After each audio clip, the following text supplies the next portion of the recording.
অসৎ বন্ধু বিষাক্ত সাপের চেয়েও ভয়ঙ্কর। কেননা সাপের দংশনে কেবল দেহের মৃত্যু হয়, কিন্তু অসৎ বন্ধুদের প্রভাবে ঈমান বরবাদ হয়ে যায়।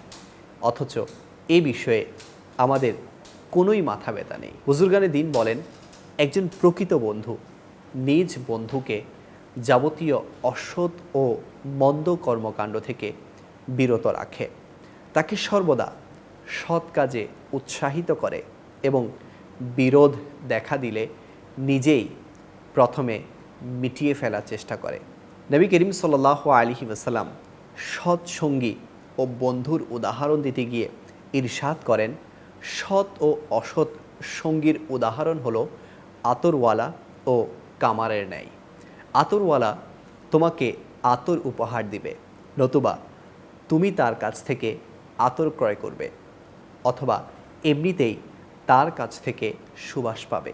আর কামার হয় তোমার কাপড় পুড়িয়ে ফেলবে, নতুবা তুমি তার কাছ থেকে দুর্গন্ধ পাবে। আল্লাহ পাক আমাদের সকলকে নেক, সালেহ ও খোদাভীতি মুমিন ব্যক্তির সাথে বন্ধুত্ব করার সৌভাগ্য নসিব করুক। আমিন।